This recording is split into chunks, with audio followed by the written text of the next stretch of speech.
We are live. Am I supposed to hit continue that popped up here? Yeah. Okay.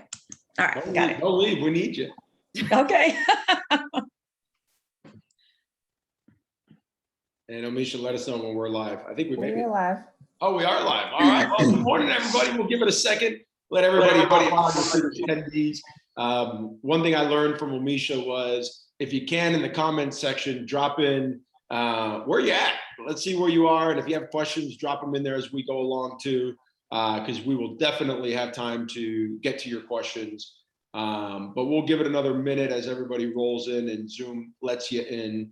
I'm really excited, Eileen. I'm really excited, and for today, and I'll share with you why I am, because I'm here. There's a lot of rumblings around new construction right now, which is what led to today's session.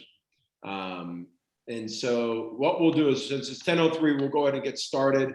Hello, everybody. My name's Alex Vidal. I am the RVP, Regional Vice President for DFW, Coldwell Banker here in DFW. And I want to welcome not only DFW, but I want to welcome Austin. I want to welcome Houston to our essentially new construction. We have two amazing agents specialized in new construction. Eileen Sabillon out of Austin, Westlake, Austin, as we were talking about off camera. And Ann Goolsby out of our own DFW in Flower Mound. Welcome, Eileen. Welcome, Ann.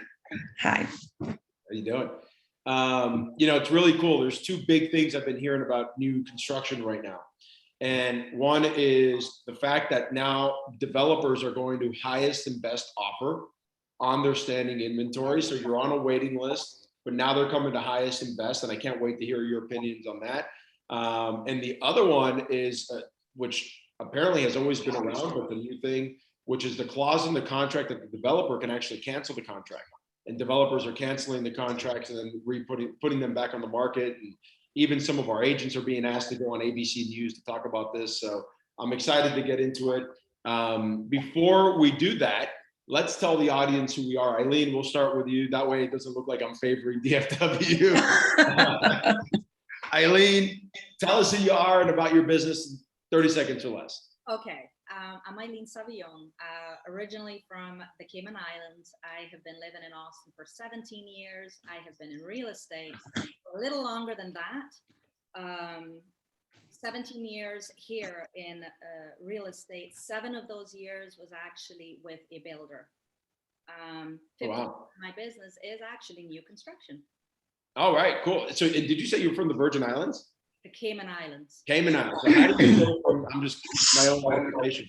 How do you go from the Cayman Islands, which is like paradise on earth, to Austin, Texas, which is also paradise, but it's not the Cayman Islands? That I just moved to a second paradise. Fair.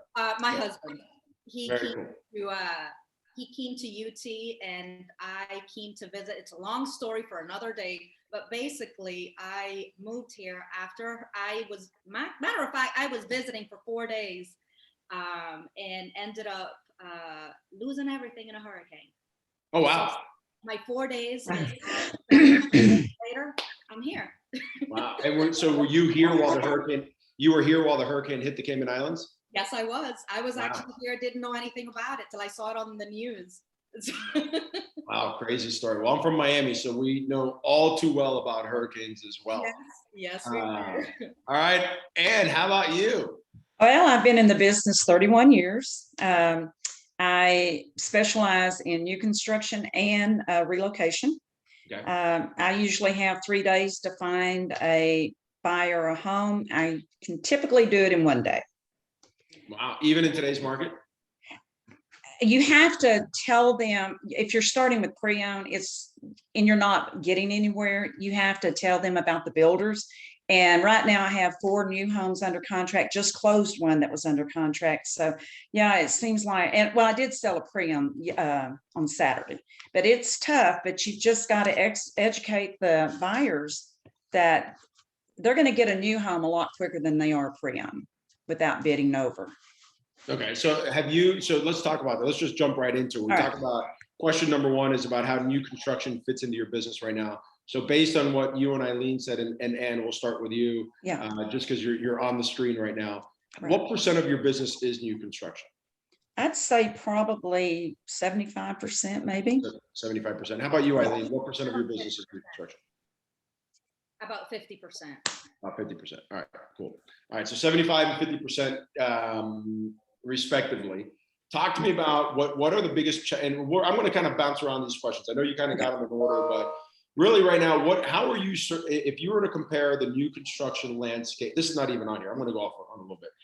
How would you compare the new construction landscape today to where it was I'm not going to say last year, because last year, right now, we were just at the height of COVID. 2 years ago to today, how do you see the new construction landscape? How's it changed? Who do you want to go first? And you go first. Okay. Well, you had a lot more inventory and you had a lot of things to choose from. Now you're pretty much, if it's not at least planned out, or what am I trying? I'm sorry. If it's not on their building plan, you're not going to get it. If there's not a lot available, unless you're on a waiting list and you don't have a good communication with the builder. And the 4 that I have received, I got under contract, have all been where they told us there wasn't a lot, but we just kept persisting and got one, and they're all under construction now. All right, cool. So we are going to talk about that in a minute. And Yeah. Eileen, how about you? 2 years ago to today, what would you say has been the biggest difference for you? Lack of inventory, no lots, pricing. I mean, it is a completely different ballgame altogether. I know that the market in Dallas is probably slightly different than the one in Austin. But, you know, in Austin, being basically college town, we do have a lot of first-time home buyers. Okay. And that has basically gone away. The market is nearly non-existent right now in Austin, where the pricing has gone up so high. The builders, I guess, in the last 2 years, they've completely changed the way they're doing business. And I guess it's our job to kind of just go with the flow and think of new ways to be able to get our buyers under contract. So, you know, that's a great segue into what happens to be the next question, which talks about our relationship with realtors, as realtors with developers, right? Everybody jokes that developers aren't paying commission right now, so they're never going to work with a developer again. And then all of a sudden the developer needs us and starts paying a 5% commission. And guess what? We start loving developers again, right? But right now, how are you leveraging how are you building relationships, and how are your relationships helping you? And Eileen, we'll stick with you, with the buyers right now. How are you creating them? What are you doing to maintain them? How frequently are you staying in touch? Like, what's your relationship look like with the on-site reps to help you get your buyers under contract? Honestly, it's being in contact with the on-sites on a weekly basis, sometimes several times a week. So what I typically do with my buyers is I will put them on several communities, on wait lists in several communities to, I guess, cast a wider net. I'm basically building a better relationship with the builders by staying in touch with them. They may call it harassment because I am trying to get a little more information that can benefit my client. How much more over asking are you seeing? How many offers per home are you seeing? This type of information, and they are helpful. Being likable. There's no sense in fighting the builder. They will be cutting. You know, I wrote one the other day that paid 1.5%. Did I like it? No. But this client had been waiting for 5 months. And so, you know, it's just one of those things that you get more with honey. Yeah. You know, and it is what it is. We are not going to sway the builder any which way by being, you know, ugly or mean with them, even though I'm not happy about the changes, not happy that they are cutting our commission and not having inventory on the ground, any of those things.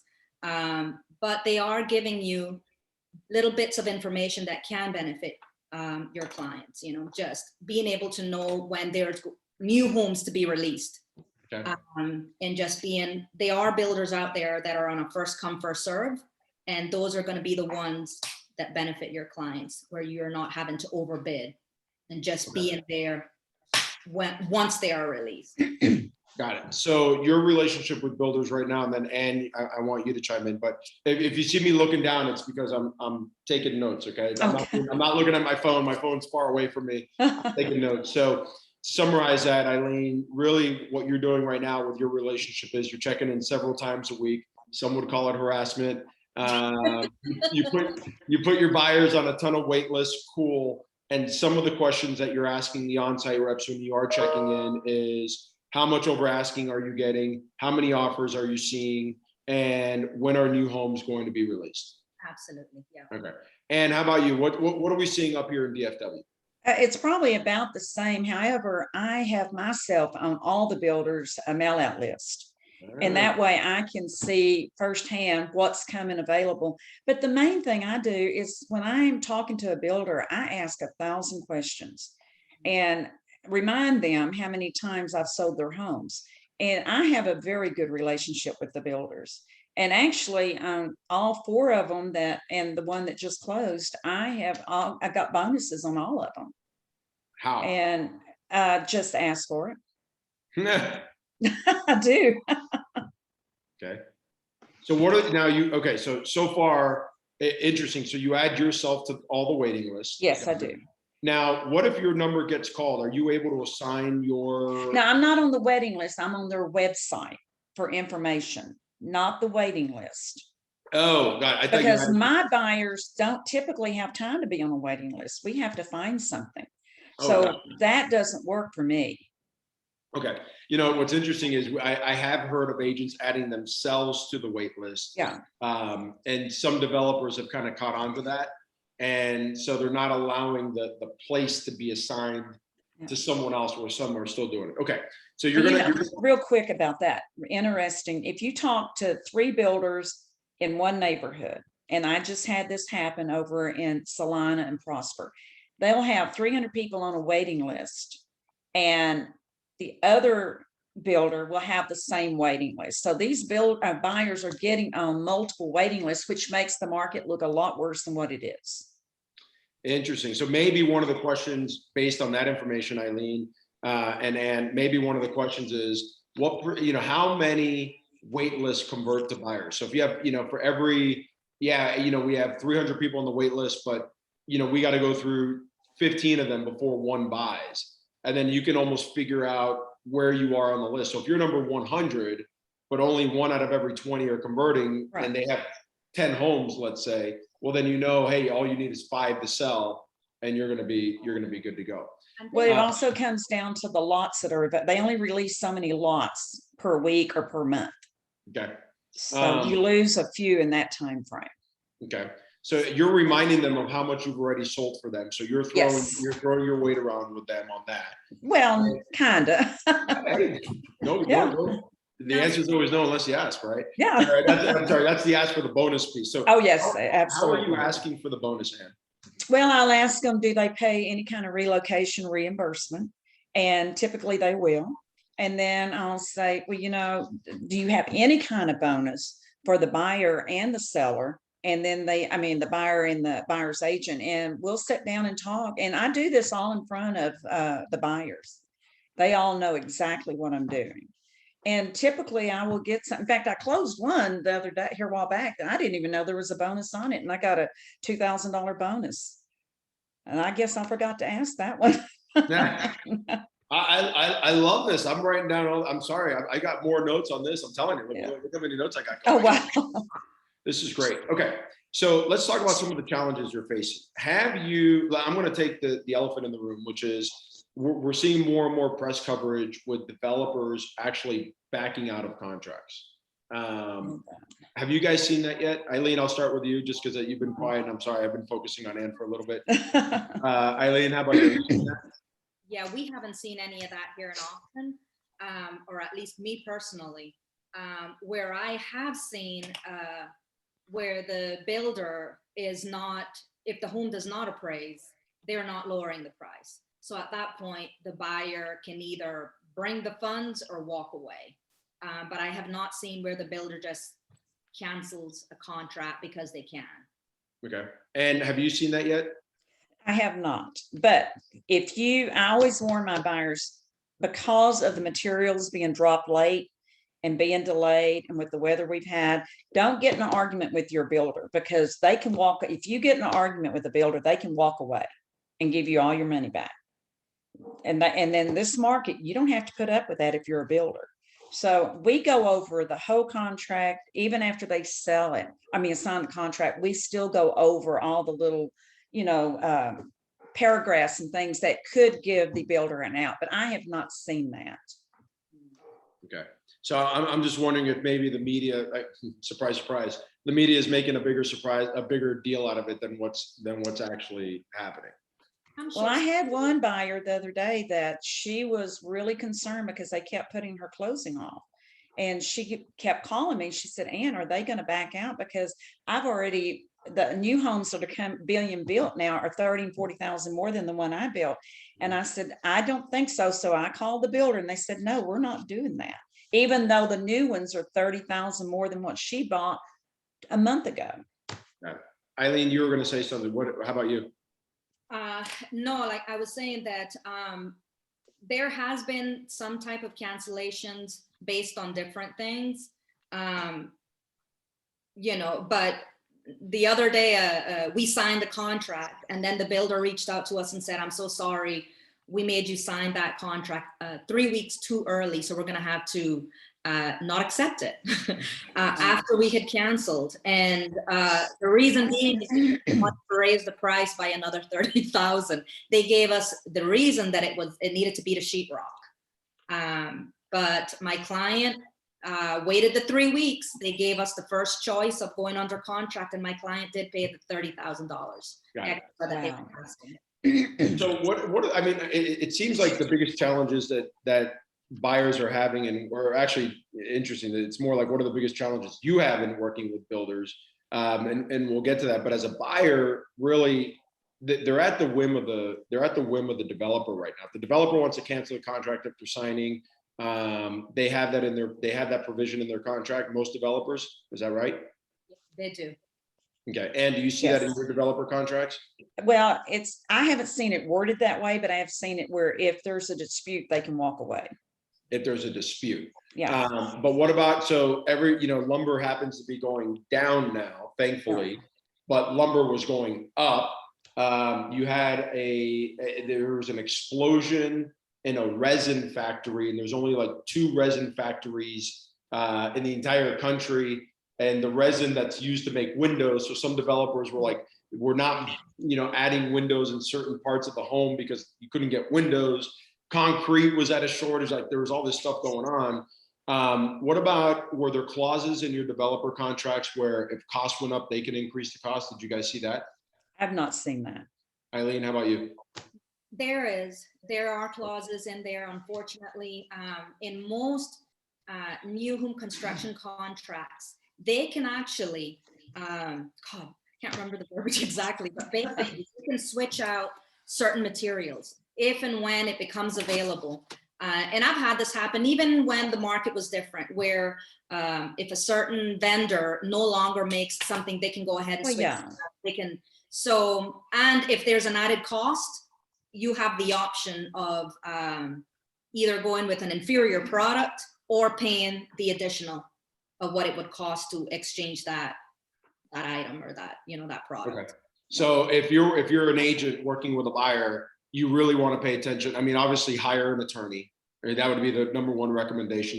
Your buyers should probably not be signing, developer contracts without consulting an attorney. I would assume that's something that we always recommend, right? Yeah. Eileen? Yes. It's a general thing that we put out there. I don't think that most buyers do that. No. Okay. They probably should in this crazy market, but yes. The 2 things that they want to look out for more than anything in the clauses in the contract are the ability for the developer to cancel, and clauses pertaining to the cost being able to go up in the event that material costs go up, or in the event that something no longer becomes available and it needs to be replaced with something more expensive. Are those the two biggest things that you're seeing?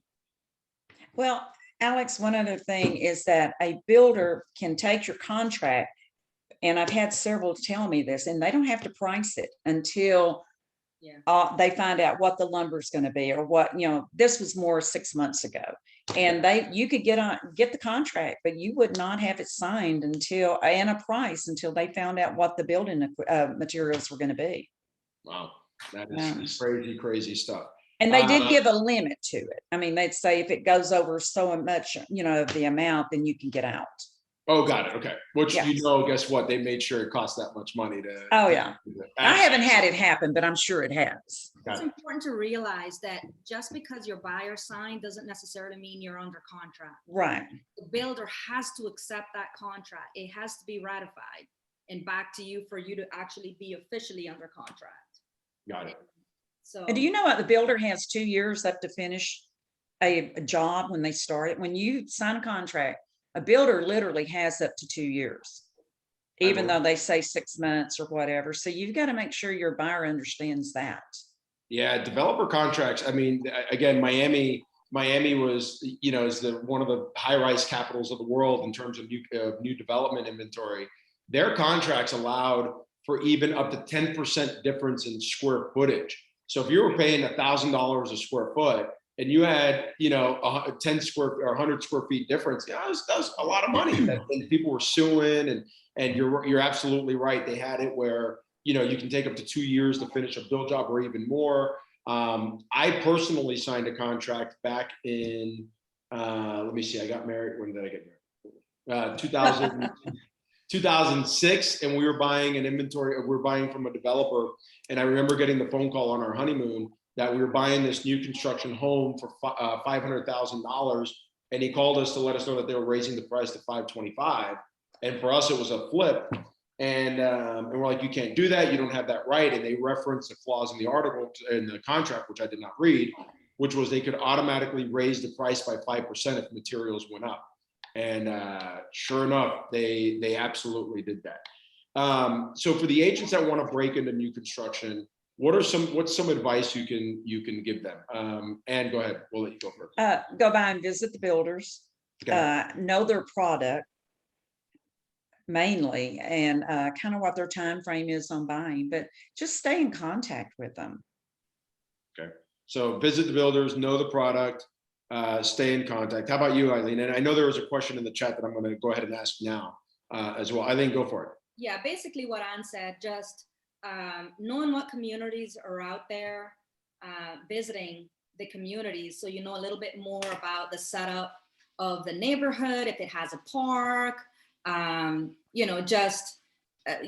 basically riding off of what Ann said is just knowing the product, knowing the pricing, what are their policies, how long are they taking to build, what's it going to take for my buyers to be able to get under contract. Well, that's another great question. What is it going to take? What is it going to take? Okay. In terms of your go-to source to find out, and this was a question in the chat, and I saw it before, and I'll go back, and we'll figure out who asked it so I can thank them. But where are you going to find this information regarding developer inventory and who the developers even are? Are you just driving around looking for signs? Do you know who the builders are? Is there a site that no one knows about that you have that you can go to? Like, where are you going? Either Ann or myself. Who do you want to go I think first? Me, okay. Basically, I use New Home Source. Our MLS offers a link, and basically what I've done is I've embedded a new construction tab on my website. So when I'm talking to my buyers, I'm telling them to go on my website, click on the New Home Construction, which is actually something that was embedded from the MLS.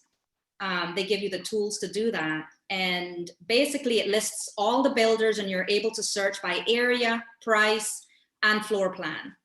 And that's basically what I tell my buyers when they come to me, that they're looking at buying new construction. That's part of my buyer consult, is I'm telling them to go on the website and pick 4 communities and at least 4 different floor plans that they might be interested in.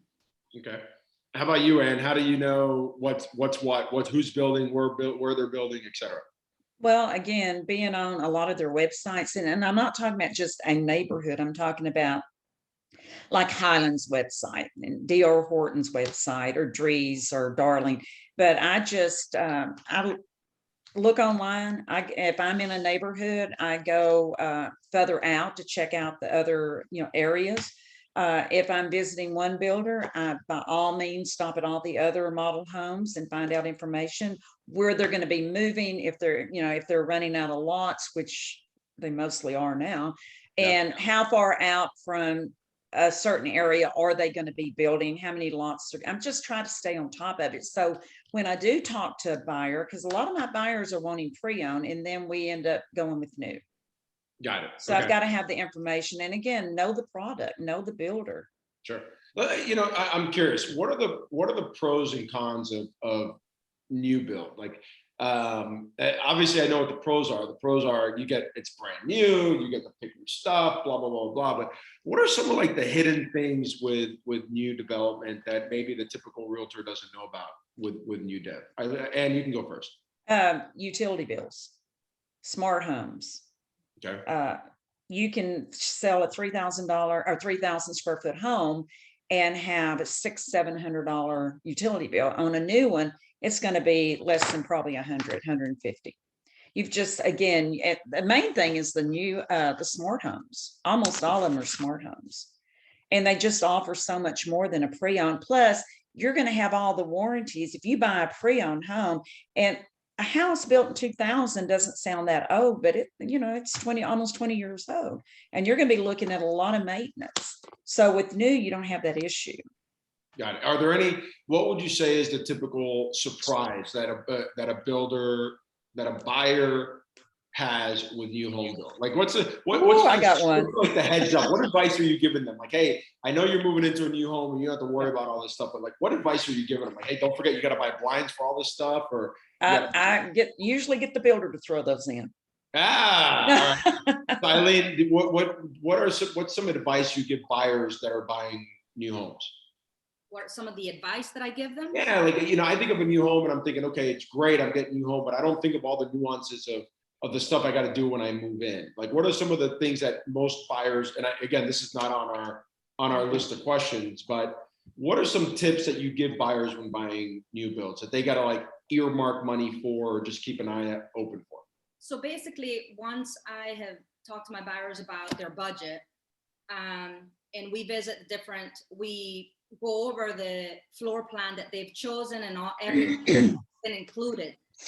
The features, the standard features sheet will basically outline what is standard in that community. Mm-hmm. We basically have a budget, and I talk to my clients about not financing appliances, that type of thing that they can do on their own.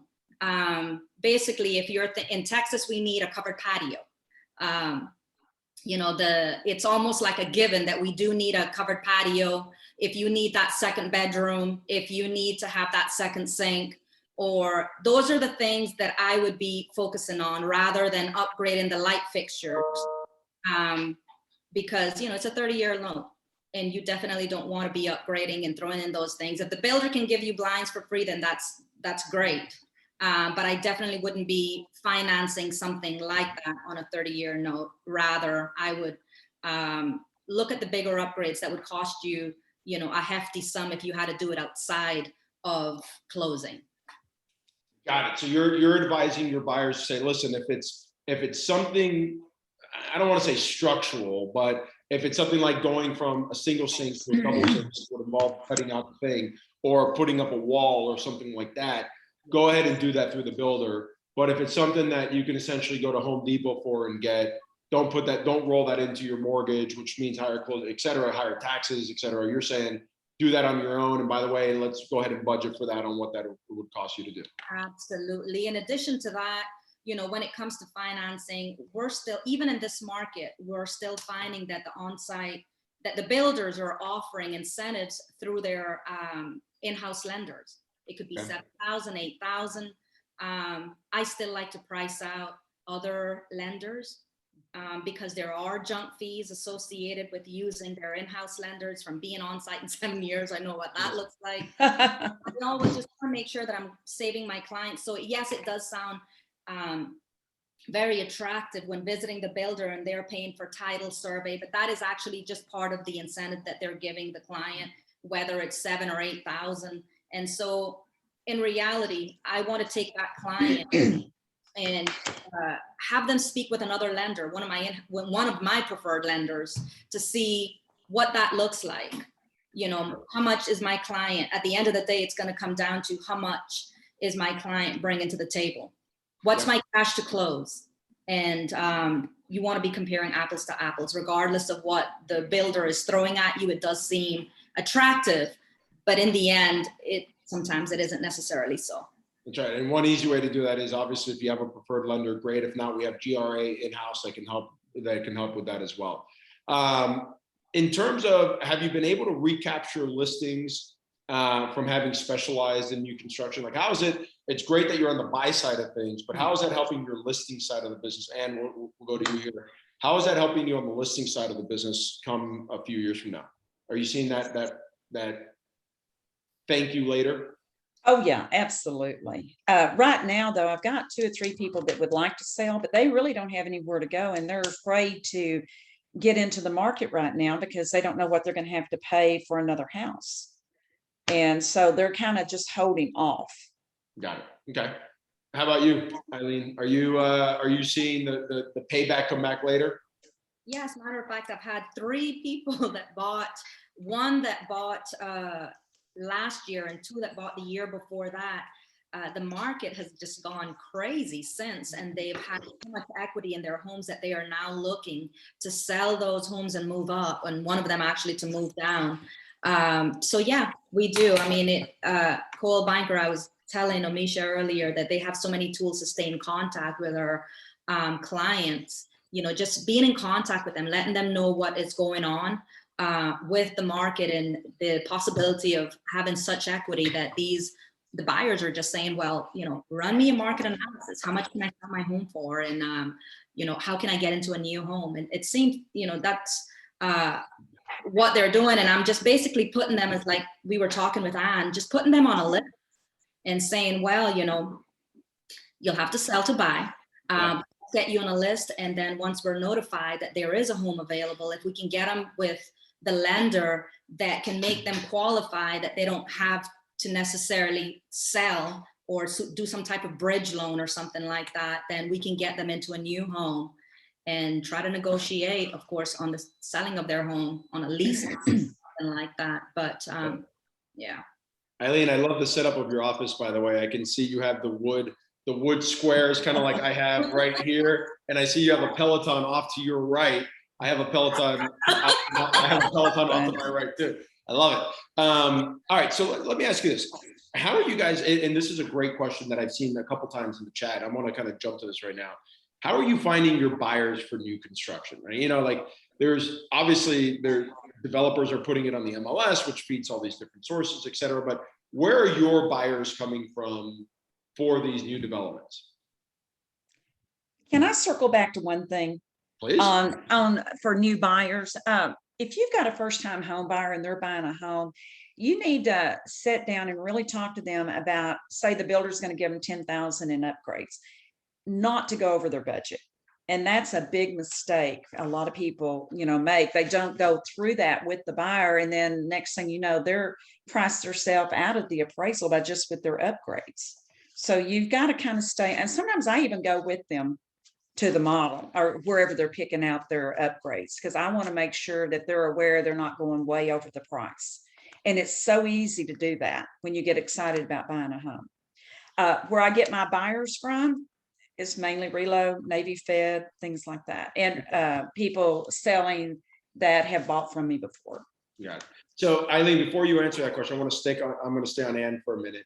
And you said that there were some new, someone reminded me that there are new constructions buyer surprises. We didn't get to hear your answer. So is one of the surprises that they go in, they're like, oh, I get $10,000 in upgrades. I'm going to do a waterfall island now, and I'm going to put in that, hot tub or whatever, and then all of a sudden they're 50 grand in the hole.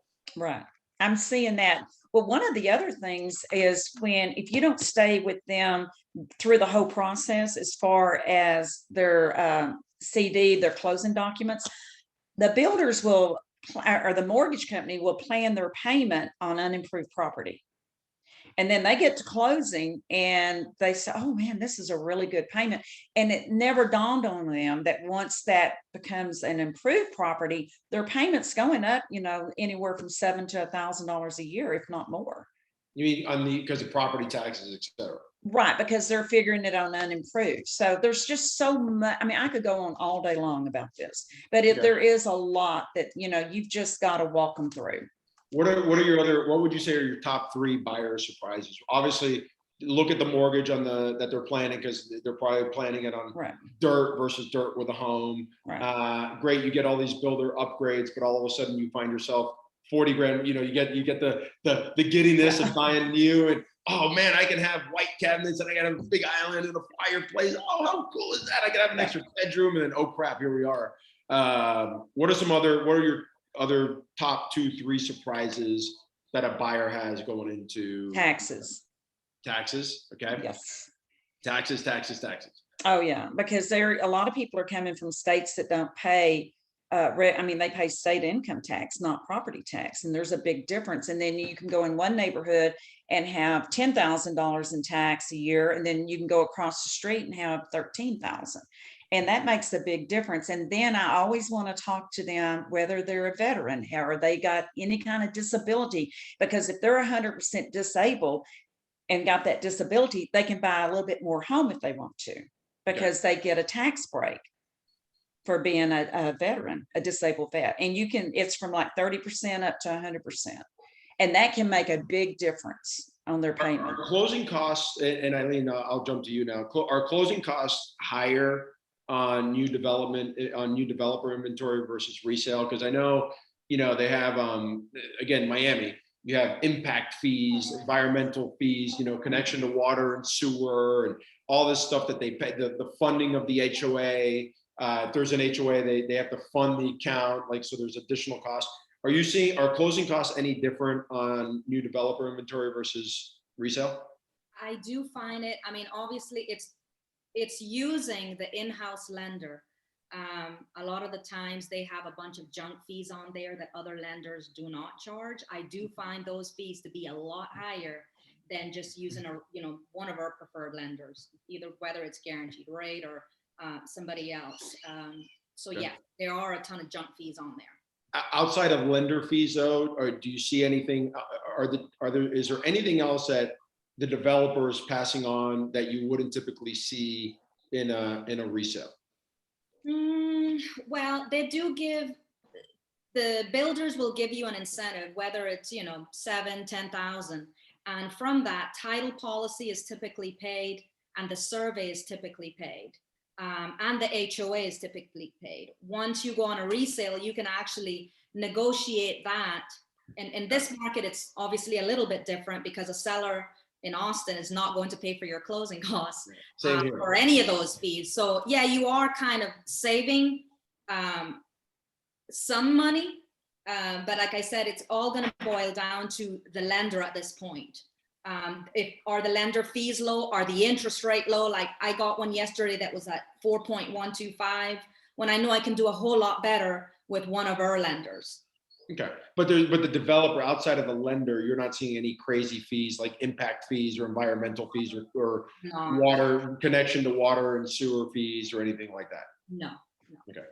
How are you finding your buyers, Eileen?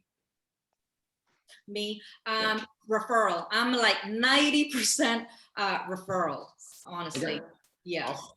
All right, cool. All right, let me jump through the questions here. We've been going for 40 minutes, and thank you so much. I think to recap some of the questions again, to really want to, were how much over asking, how many offers are you seeing, how many new homes are to be released, what is it going to take for my buyer to get the property, how many wait lists to converted contracts are you seeing, do you have some sort of a reload reimbursement or bonus to the buyer or the buyer's agent? and go, those I think are some really great questions to be asking the on-site builder reps. So let's go through this. Let's see. We have friends working with them. So I had a friend call me who was working with an independent builder, asking them to pay more after the contract was agreed and signed. I'm sure that it's because the developer had that in their contract to be able to do that. We talked about how to find builders and on-site reps. I have worked with a builder that would not pre-sell anything, would not contract until phase 3 of construction was due to lumber costs. Are you still seeing that? Are we still seeing that builders are waiting to price the inventory? Yes. Yes. Okay. Escalation clause, how can a builder sign a contract and then back out? Again, we kind of touched upon that already. Best practices for prospecting for new construction buyers, sounds like sphere of influence, etc. Or join Relo, newhomesource.com. And again, if they're not on newhomesource.com, you're probably always driving around looking for what's what, right? Yes, you can find a lot of Yes. information on their website as well. Like Anne said, you just sign up to get notifications whenever something has changed within the community, whether it's D.R. Horton, KB Homes, Centex, Pulte, Gian. They all have websites that you could actually join their interest list, and they will send an email, I think on a weekly basis, sometimes twice a week, of what's going on in their different communities. Okay. Now, this is a great question from Amy Spock. What kind of, and I believe Amy's in our South Lake office, what kind of things can you negotiate on behalf of your clients with builders? So, and I heard you talk about blinds, Right. but what else are you guys getting out of builders right now, if anything at all? And I'll let you go first, and then we'll go to you, Eileen. Well, with new, okay, on pre-owned, the seller typically pays the title policy. On new, I'm seeing that they're not paying it in this area. So that's another cost. So I try to negotiate that. Usually the blinds, garage door opener, if they're not included. Now, this is your lower end homes, not your higher end. So anything that I think I can get away with, I'm going to ask, because all they can do is tell you no. So I ask just anything I can think of. Something as simple as garage door openers, right? I You know, mean, people don't think about that. well, And then you know, that's kind of where I was alluding to on the surprise, right? Like, what are the Yeah. things walking, you're like, oh crap, I got to put in garage door openers now on, Exactly. on 3-car garage sometimes, you know? Yeah, I try to cover that. I got it. So blinds, garage door openers. Eileen, how about you? What else are you seeing or asking for? Additional closing costs, survey, title. Closing costs, Additional closing costs, survey, title. survey, and title. Okay, what you need? They won't throw in a pool? No pools? No pools? They won't finance them. Mortgage That's company. crazy, right? Yeah. Do developers ever throw in a pool with the house? And it's got to be a model, I'm assuming, right? Grand Homes used to. I don't know if they do anymore or not. They Okay. used to quote give you a free pool, but it was never Yeah. free. No, I got it. Eileen, how much is it, out of curiosity, because there are agents on here that are selling this and, you know, maybe they don't know. Any idea what a pool's running these days? 50 to 60, I think. I think the last client that built a pool in her backyard paid 75,000. Yeah. So I would think between 75 and 120 Yeah. maybe. Wow. If you have a client that puts in $120,000 pool, send me the address to the housewarming. The $75,000 pool was just your basic lap pool. Wow, Yeah. that's crazy. Yeah. That is insane. And I saw in the comment section that in Austin, there's also Builder Boost. So there you go. All right, I think that's everything we got. We went 48 minutes. And Eileen, thank you so much. We appreciate you. Thank you for having me. You're more than welcome. You guys, you girls absolutely crushed it. I love the questions that we got out of it and the information. Thank you for everybody who participated or that tuned in today. And we'll see you guys soon. Thanks again, Ann. Thanks again, Eileen. Thanks. All right. Thank you. See you soon.